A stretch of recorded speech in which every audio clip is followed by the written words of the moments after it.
നമസ്കാരം. ഇറാൻ ഒരു ഭാഗത്തും അമേരിക്കയും ഇസ്രായേലും മറുഭാഗത്തും നിന്നുകൊണ്ടുള്ള ആക്രമണം, ആ യുദ്ധം അത് 7-ാം ദിവസത്തിലേക്ക് കടക്കുകയാണ്. കഴിഞ്ഞ 6 ദിവസവും പ്രത്യാക്രമണങ്ങൾ ശക്തമായിരിക്കുകയാണ്. ഇസ്രായേലും അമേരിക്കയും ഇറാനുമേൽ വലിയ ആക്രമണം ഇപ്പോഴും നടത്തുകയാണ്.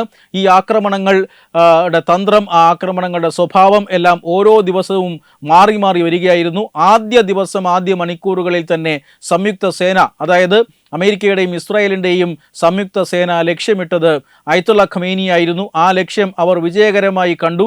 പിന്നീട് ഇറാൻ്റെ തന്ത്രപ്രധാനമായ മിലിറ്ററി ക്യാപ്പബിലിറ്റിയെ ആക്രമിക്കാനുള്ള ശ്രമമാണ് നടത്തിയത്. പക്ഷേ ഇറാൻ ആകട്ടെ തിരിച്ച് ഗൾഫ് രാജ്യങ്ങളെ ആക്രമിച്ചുകൊണ്ട് അമേരിക്കയെ സമ്മർദ്ദത്തിലാക്കാനാണ് ശ്രമിച്ചത്. ആയിരക്കണക്കിന് മിസൈലുകളും ഡ്രോണുകളുമാണ് ഇറാൻ ഈ ദിവസങ്ങളിൽ ഇസ്രായേലിലേക്കും ഗൾഫ് രാജ്യങ്ങളിലേക്കും അയച്ചത്. വ്യാപകമായ നാശനഷ്ടം പലയിടങ്ങളിലും വരുത്താൻ ഈ മിസൈൽ ഡ്രോൺ ആക്രമണങ്ങൾക്ക് സാധിച്ചിട്ടുണ്ട്. നിരവധി മിസൈലുകളും ഡ്രോണുകളും ആകാശത്ത് വെച്ച് തന്നെ നശിപ്പിക്കാൻ രാജ്യങ്ങൾക്ക് കഴിഞ്ഞിട്ടുണ്ട്. പക്ഷേ ചിലതൊക്കെ പതിക്കുകയും ചിലതിൻ്റെ അവശിഷ്ടങ്ങൾ പതിച്ച് തീപിടുത്തം അടക്കമുള്ളവ ഉണ്ടാവുകയും ചെയ്തിട്ടുണ്ട്. അമേരിക്കയുടെ താവളങ്ങൾക്ക് നേരെയാണ് ആക്രമണമെങ്കിലും ഈ പറയുന്ന രാജ്യങ്ങളുടെ ജനവാസ കേന്ദ്രങ്ങളിലടക്കം ആക്രമണം നടന്നു എന്നുള്ളത് വാസ്തവമായ കാര്യമാണ്. എന്നാൽ ഇപ്പോൾ ഇറാൻ്റെ ആ പ്രത്യാക്രമണ തോതിൽ കുറവുണ്ട് എന്നാണ് പുതിയ കണക്കുകൾ പുറത്തു വരുന്നത്. ഇന്നലെ വൈകുന്നേരത്തോടുകൂടി വന്ന കണക്കുകൾ പ്രകാരം ഇറാൻ്റെ പ്രത്യാക്രമണം ഏതാണ്ട് 70% കുറഞ്ഞു എന്നാണ് അമേരിക്കയുടെ സെൻട്രൽ കമാൻഡ് വിലയിരുത്തുന്നത്. അതിൻ്റെ കണക്കുകളും അവർ പുറത്തുവിട്ടിട്ടുണ്ട്.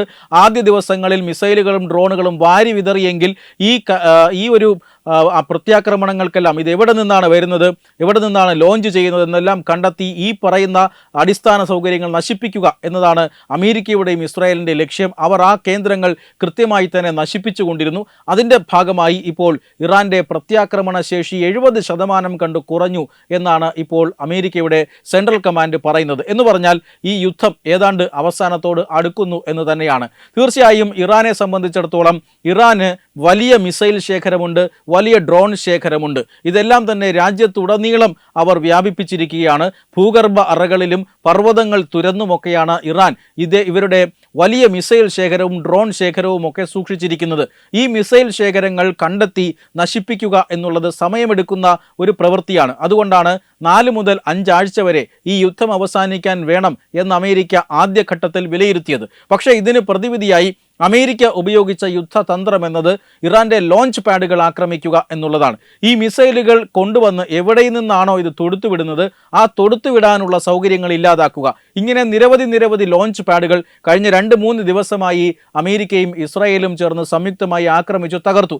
ഇപ്പോൾ നിലവിൽ ഇറാന് മിസൈലുകളും ഡ്രോണുകളും ഒക്കെ ഉണ്ടെങ്കിലും ഇത് കൃത്യമായി തൊടുത്തുവിടാനുള്ള സംവിധാനങ്ങളില്ല.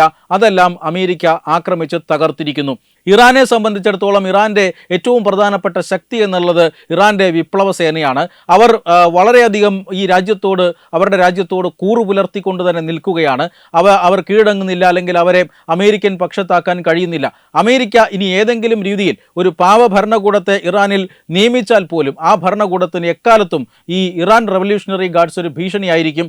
അവർ ആയുധങ്ങളുമായി മറ്റേതെങ്കിലും ഭാഗത്തേക്ക് പിൻവാങ്ങിയാൽ വരും കാലങ്ങളിലെല്ലാം അവരുടെ വിമതശല്യം ഉണ്ടാകും എന്ന കാര്യത്തിൽ തർക്കമൊന്നുമില്ല. എന്തായാലും അമേരിക്ക ഇപ്പോൾ ശ്രമിക്കുന്നത് അവരുടെ പരമോന്നത നേതാവിനെ ഇല്ലാതാക്കി കഴിഞ്ഞു. അദ്ദേഹത്തിൻ്റെ പിൻഗാമിയെ നിയമിച്ചാൽ അയാളെയും ഇല്ലാതാക്കും. അതിനുശേഷം ഒരു ഭരണകൂടത്തെ നിയമിച്ച് അവിടെ നിന്നും രക്ഷപ്പെടുക എന്നുള്ളതാണ്. എന്തായാലും ഒരു കാര്യം ഉറപ്പാണ്, ഇറാൻ്റെ തിരിച്ചടിക്കാനുള്ള ശേഷി അത് ദിനം പ്രതി എന്നോണം കുറഞ്ഞു വരികയാണ്. വലിയ കുറവ് ആ ശേഷിയിൽ ഉണ്ടായിരിക്കുന്നു. മിസൈലുകളുടെ ലോഞ്ച് പാഡുകൾ തകർക്കുക എന്ന അമേരിക്കൻ തന്ത്രം വിജയം കണ്ടിരിക്കുന്നു. വെബ് ഡെസ്ക് തത്തുമൈ news. Brought you by Kerala AIDS control society. HIV AIDS സംബന്ധമായ സംശയങ്ങൾക്ക് 1097 എന്ന 24 മണിക്കൂറും പ്രവർത്തിക്കുന്ന ടോൾ ഫ്രീ നമ്പറിലേക്ക് വിളിക്കുക.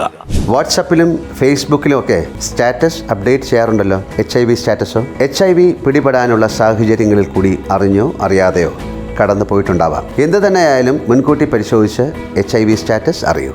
സൗജന്യ HIV പരിശോധനയും കൗൺസിലിങ്ങും ആരോഗ്യ കേന്ദ്രങ്ങളിൽ പ്രവർത്തിക്കുന്ന ICTC അഥവാ ജ്യോതിസ് കേന്ദ്രങ്ങളെ സമീപിക്കുക. നിങ്ങളുടെ സ്റ്റാറ്റസ് എന്തായാലും വിവരങ്ങൾ രഹസ്യമായി സൂക്ഷിക്കുന്നതായിരിക്കും.